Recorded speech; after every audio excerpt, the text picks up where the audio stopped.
Welcome to the Retail Tech Podcast, where we talk about the implementation aspects of technologies used in retail stores and e-commerce as well. Basically, all the different channels that a retailer would touch a customer. My name is Darius Wasafi, here with my partner, Nathan Kolta. How are you doing today, Nathan? Fantastic. How are things coming along? How was your trip? It was pretty good. It was, going to CES is always exciting and overwhelming at the same time. So I guess that's could be our intro into the session today. We're gonna basically, I went over to CES for a couple of days last week and wanted to see what kind of technologies or products are being displayed over there that would apply to retail. So we're going to talk about that today. And CES is a humongous show, and it just takes a couple of days just to figure out where things are. Yeah. What's in the South Hall and North Hall and Central Hall, and then in the other hotels. So I know I didn't see everything. I'm pretty sure I didn't see everything. I don't think if anybody can actually see everything. Yeah. So if there is anything that anybody listening wants to tell us about that I didn't see, please feel free to contact us. But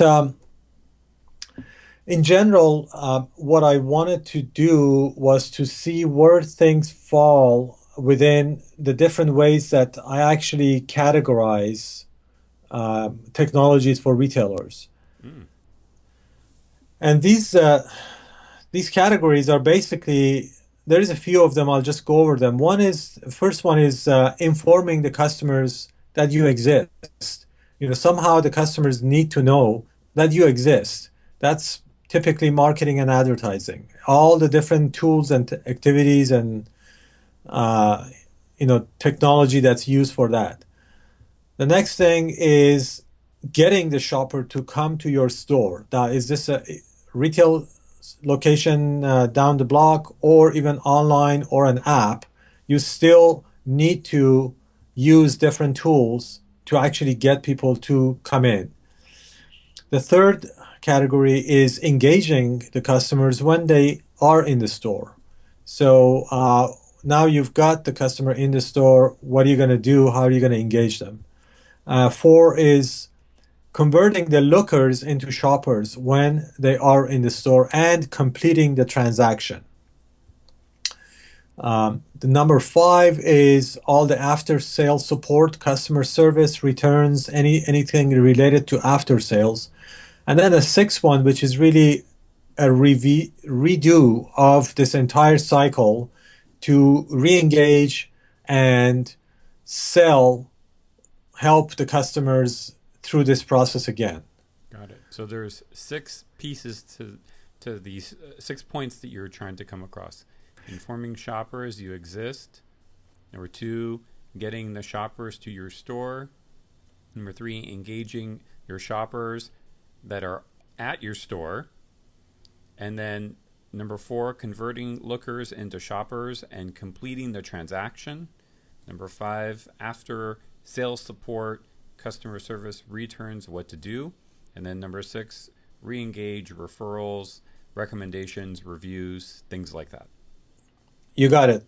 That's it. So it's just a way that I try to keep things organized, because we have probably thousands of different tools and applications that are at the disposal of retailers. How do you organize these so that you can actually, have a meaningful and manageable process? So when I look at the first one at the show, I saw. So the question is, how do you inform shoppers you exist? Right now, retailers basically have to do advertising online mostly, as well as if you have a local store, you can do the traditional advertising. I mean, these are pretty standard things, and people have been doing them for a while. What I wanted to do was to see if I can find something different. Um, One of the ways that retailers can actually expand their market is by selling on marketplaces. I think might have talked about this on one of the other episodes. Um, but a marketplace is basically like, let's say Amazon. People go to Amazon, they list their products on Amazon, and you're taking advantage of the pull that Amazon has and the trust that people have with Amazon in selling your products to Amazon's customers. You are paying Amazon a premium for that, but you don't have to do marketing and advertising separately. Mm-hmm. So I saw a couple of interesting models where there's a concept especially in Southeast Asia, that I've started seeing is basically, I think, is called or referred to as a direct imported products. And this situation over there is that brand is very important for people. So what they want to do is, for example, if they want to buy an Adidas shoe, they want to make sure it is from Adidas, because you can get a lot of knockoffs and it's really hard to, some of them are so good, it's hard to know. And so basically a new industry has started, which is directly importing products to customers in those countries from manufacturers and retailers outside the country. Alibaba basically, I think, really started this with their Tmall, and they are growing by leaps and bounds. But the other countries are also getting into the mix here, and I saw a couple of different ones which were pretty interesting. Um, and we're gonna set up probably some interviews with them coming up. Mm. Okay, sounds good. So, what exactly then is Alibaba trying to do? Is it a copy of what Amazon is doing, or is this a way for them to have a different set of customers, vendors? Can you just tell me briefly? I don't get that. Right. So Alibaba has basically, they have many different businesses, but two of the ones that we're talking about, the main ones are, one is where the manufacturers inside China can find customers outside of China. And this is for bulk, really like larger volume. That's the main Alibaba business. But they have something else called the Tmall, where people in China can actually buy products from different vendors, including a large part of them are companies from outside of China, companies that have no presence in China. So Alibaba is really, they're very smart. They're trying to cover multiple paths of commerce, basically. Mm. So and everything they say, everything that you want to do, it all depends on your customer. With the culture in China and the affinity that they have with brand value, the Tmall concept really works well, because people will pay more than even buying the same product, probably in there, just to make sure that it is coming from Nike in Beaverton, Oregon, for Mm. example. Got it. Okay. So now integration is really what I want to get into when we start to get more detailed and actually have talked to some vendors. Mm-hmm. Is this is I mean that's a concept, but how do you actually start using it? What's the technical side of actually integrating with these different marketplaces, Mm-hmm. and how does it affect all the systems that you have in your store? So Mm-hmm. I'm going to go into that when we have those episodes, when we have those interviews. Okay, got it. Let's go to number two then. Getting the shoppers to your store. Yeah, so getting people to come into the store is an enormous challenge. It's just the problem is that salespeople in retail are not trained, and they're not really not good in outbound sales. So they're totally dependent on advertising to drive customers in. Now, this whole idea of salespeople in retail not doing outbound, I think, is a big mistake in retail, and it's going to have to change, and it will change, because you have to go beyond your comfort zone, but it is not going to change very quickly. So in the meantime, the question is, what can retailers use to get people to come into their store? One of the things that I saw at the show, which is really this is a major new industry, is the virtual reality concept. Mm. And people are, it started really from gaming, but people are starting to see what other applications there might be for this. And I think retail is going to be an interesting one. I tested a couple of VR sets, Mm-hmm. um, both on the active and passive side. And I don't know if people know about that, but I'll just explain a little bit. An active virtual reality experience is where you, as the person that's in, looking at this, I guess, the landscape, Mm-hmm. um, are actually doing things in there. You're moving around, whatever, you're actually taking some action. That's called an active experience. A passive experience is that you're just watching a movie. Mm-hmm.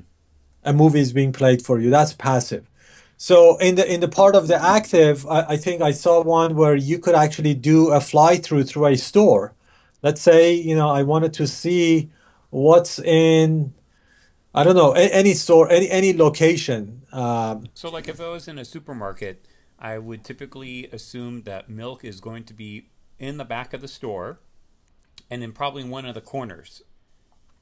If I wanted Right. to do a fly through, let's say, a supermarket at Ralph's or Pavilions, what are the chances that? I mean, I don't know. Maybe that doesn't count as retail. Maybe it counts as something else. But No, it is that grocery is also retail, but it's different. This is probably going to be more useful for different types of products, at least initially. uh huh. So let's say you wanted to buy furniture and you would go to one of the major furniture stores using from your home with your virtual reality set. You could actually go inside that store and see everything that they have.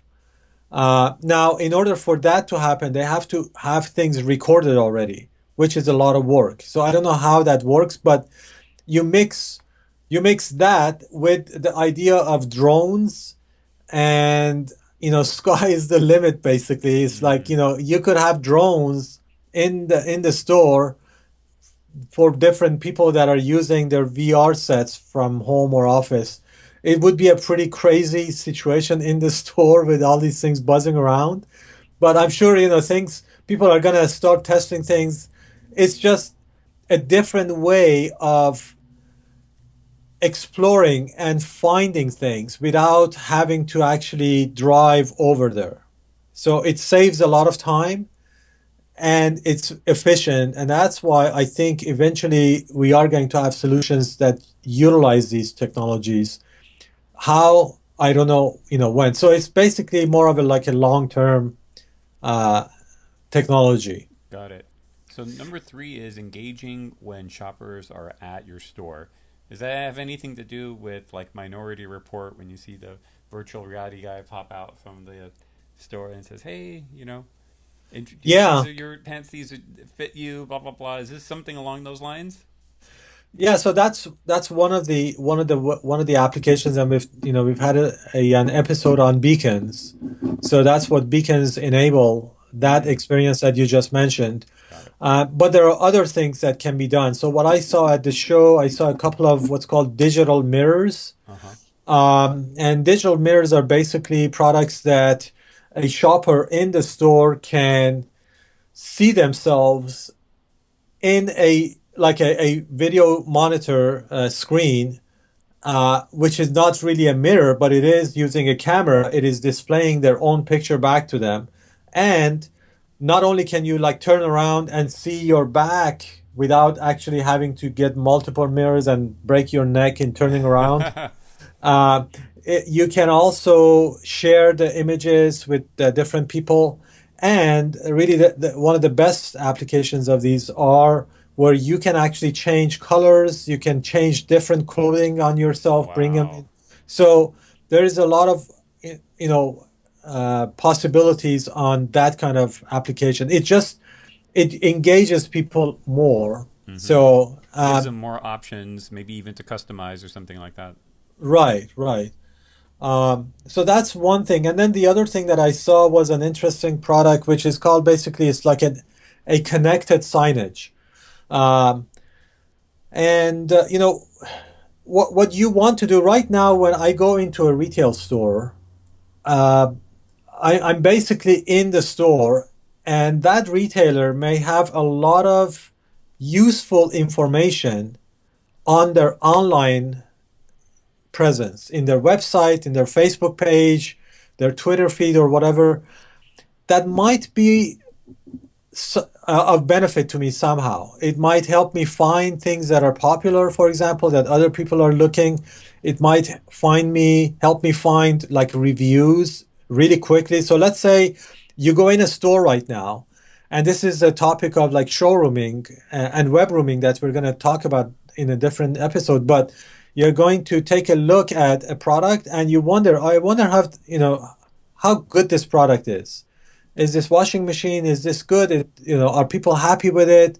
Well, right now you have to go get your own phone, search for that, and go to the different websites, maybe Amazon, Mm. and find the reviews. What if the retailer had the reviews somewhere where you could see them really easy, Mm-hmm. right there?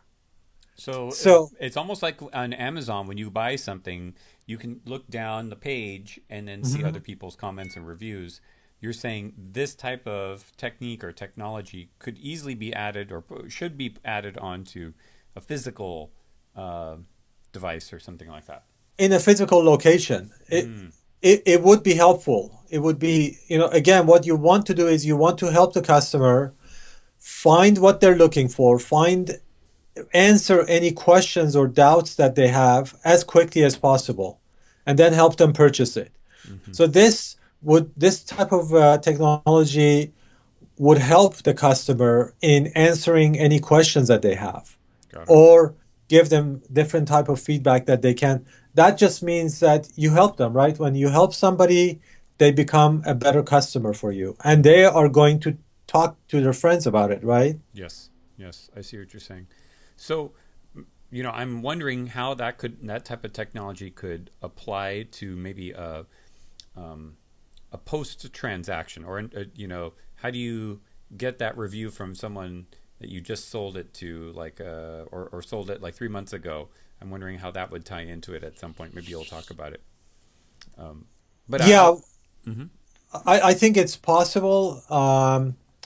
It's just something that people need to start testing these things and come up with new ways of using them. But what is obvious to me right now is that the information that's on a retailer's website or social media is not available in the store to their customers, Got it. Yeah. and vice versa. Mm-hmm. And when you talk about omni-channel, is not just like, okay, I can show you the inventory on your on your app. That's just the beginning of the whole experience. There's a lot more things going on in a retailer's ecosystem Mm-hmm. that that they need to make omnitize, I guess I can say. So, yeah. So, moving on from like engagement in the store, number four is converting the lookers into shoppers and Mm-hmm. completing the transaction. So, Mm-hmm. I saw quite a few sessions actually, and products really focus on payment Yes. methods. Payments are going to be really important right now, with all the different wallet products. Um, it just that's an area where things really are going to evolve, and retailers need to look into that as well. So, we'll have some discussions, probably an episode on just that topic and what I found over there. Mm-hmm. And The other thing is the POS systems. There was a couple of mobile applications, and then I also saw a an interactive kiosk. It was almost like the digital mirror, but the products were curated for you in on the the screen, and purchasing them was a snap. It was like so easy, just like one touch of your phone to the product, and boom, you have the product. So this is something that, for example, they're testing in train stations and like in even in a shopping mall, not in the store. Wow. You're just walking through and you see something, and it hits that question mark that you have in the back of your mind, and you can buy it really quickly. So Mm-hmm. that was an interesting uh, product as well. Mm-hmm. Okay, number 5. After sales support, customer service, returns, etc. Right. So I think for I didn't see anything at the show regarding this. I mean, this is a huge area, and we've talked about email and SMS technologies, texting to for customer support and service. But I didn't see anything at the store. So I at least from the different locations, exhibits that I saw, I didn't see anything on that. And same thing with the re-engagement part. Those are just like categories that I want to keep track of, just so that we can organize things in the future. Now, one of the things to really to remember is CES is not a retail show, and Mm. it is not a business show. It's really focused towards consumer electronics, but consumers are the shoppers. So if you don't know what they're doing, you're going to be really limited in how you actually service them. And of course, in today's world, everybody's overwhelmed with information, and everybody's getting so many different offers of prices and everything. So loyalty is really at a low these days. Mm. Um, so if you actually are able to see ahead of the rest of the pack what technology consumers are using and be able to engage with them with that technology, with that means, I think it would help retailers really, get a huge competitive advantage. Mm-hmm.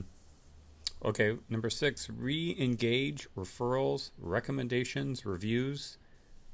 What else? Yeah, so this is really something that can fit under marketing, and it is a part of it, but it's really a combination of all the other sections, the different categories that I talked about. Uh, you know, it's been said by many different experts that the cheapest sale is this selling to your existing customers. That's when you actually start to increase your margins. So any kind of referrals, recommendations, reviews, um, and this is ties into that connected display idea that I was talking about. Mm-hmm. Um, so I think this is where that application actually comes full circle with the in-store experience. So the online reviews and ratings have definitely developed a lot more recently since the e-commerce, I guess, boom started. But that hasn't translated in the store, so it hasn't, come into the store yet. So that's where I think the display technology is going to help, and that's really what I saw related to this at the show. Mm-hmm. Wow. I can only imagine there's an enormous amount of things to see, and it's very difficult to see everything. Um, Yeah, yeah. I mean, I wish you could have gone. I know we were planning on it, and you had a last minute thing that came up, but it is and luckily this year there was no snow on the ground. I've been there when it was like you had a foot of snow on the wow. ground in Vegas in Wow. January, so it was good. So yeah, so look for other episodes that we're gonna have related to the actually specific products. And for anybody that's listening, I would love to hear if they saw something that's retail related at CES. Let us know. I'd love to know about these products. Thank you for informing us. It's Thank really you. neat to have a sort of organized way of getting uh, some an overview of what we could see in the future. Thank you for sharing. Sure. Good talking to you, Nathan, and have a awesome day. Take care. Thank you. Bye bye.